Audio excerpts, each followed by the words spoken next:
इनेलो ने आरोप लगाया है कि खट्टर सरकार ने डेरा सच्चा सौदा को खंगालने में जानबूझकर देरी की है। इस समय मेरे साथ हैं इनेलो के राष्ट्रीय प्रधान महासचिव आर.एस. चौधरी। इनसे जानते हैं कि वो ये आरोप क्यों लगा रहे हैं। जी चौधरी साहब। देशवासियों को, सभी प्रदेशवासियों को ये बात का ज्ञान है कि 25 अगस्त को बाबा गुरमीत राम रहीम सिंह के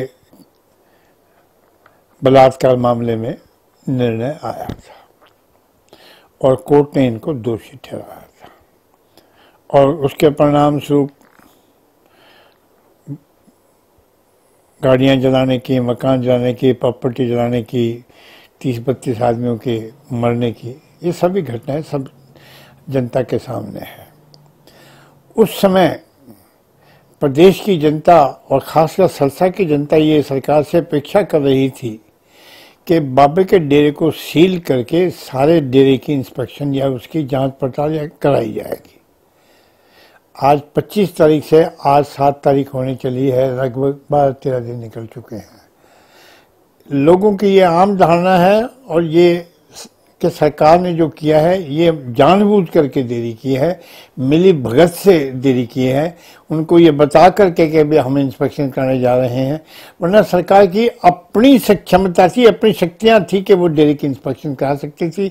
इस मामले को लंबा करने के लिए और ये दिखाने के लिए कि सरकार की नीयत साफ है, कोर्ट से आदेश लेकर के इंस्पेक्शन का प्रावधान कराया है। अदरवाइज सरकार स्वयं भी अपनी शक्तियों का प्रयोग करते हुए डेरे को खंगाल सकती थी, डेरे की जांच पड़ताल कर सकती थी और उस समय कराती तो इनको बहुत कुछ ही इनक्रिमिनेटिंग चीज़ें इनके सामने आती।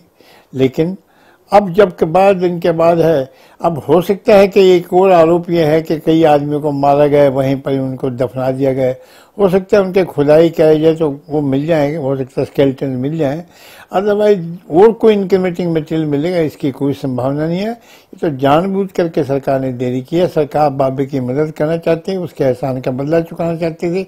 सरसा के लोगों में ये आम धारणा है, प्रदेश के लोगों में ये आम धारणा है।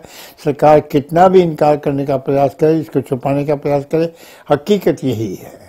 जो सब अभी आपने कहा कि सरकार चाहती तो खुद डेरे की जांच कर सकती थी, लेकिन सरकार ने जो है न्यायिक निगरानी में जांच करवाने के लिए हाई कोर्ट से कहा और हाई कोर्ट ने मंजूरी दे दी और पूर्व सेशन जज की नियुक्ति भी कर दी।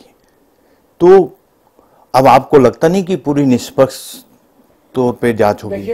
ये एक न्यायिक निरीक्षण के बाद उनको एक सर्टिफिकेट देना है कि वहां डेरे में कुछ नहीं मिला। अगर शुरू में कहते तो न्यायिक निरीक्षण की जरूरत नहीं थी, इतना इनक्रिमिनेटिंग मटेरियल मिलता कि ये लोग हैरान हो जाते हैं। अब तो परिवार के सदस्य सारे चले गए। गाड़ी भी एक लेक्सस को आपको पता है कि 28 तारीख को नीचे खेड़ा के अंदर जला दी गई। एक लेक्सस की गाड़ी जो कि बाबा की 5 गाड़ियों में से एक थी, वो गाड़ी बाहर से चली गई। कैसे उसको जला दिया गया, कैसे उसका कहते हैं आर्मी से चारों तरफ से घेर रखा है। ये आना जाने पे कोई पाबंदी नहीं है। इनक्रिमिनेटिंग मटेरियल जितना भी था, आपत्तिजनक सामान जो था, वो सारा निकाला जा चुका है। ये उनसे पूछ करके ही इतनी लेट की गई है, अदरवाइज सरकार चाहती पहले करती तो पता नहीं क्या क्या चीज़ें सामने आती और जनता को ये विश्वास भी हो जाता कि सरकार की नीयत में खोट नहीं है। अब तो सरकार की नीयत भी साफ नहीं दिखाई देती।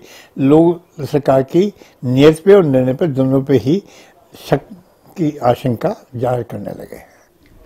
ये थे मेरे साथ इनेलो के राष्ट्रीय प्रधान महासचिव आर.एस. चौधरी। इन्होंने आरोप लगाया है कि डेरे को खंगालने के लिए सरकार ने जानबूझकर देरी की है। इसके साथ साथ इन्होंने ये भी स्पष्ट कर दिया है, अगर सरकार चाहती तो वो खुद इस डेरे को खंगाल सकती थी, क्योंकि सरकार के पास पूरी शक्तियां हैं। कैमरामैन संजय के साथ अनिल कुमार, टोटल न्यूज़, चंडीगढ़।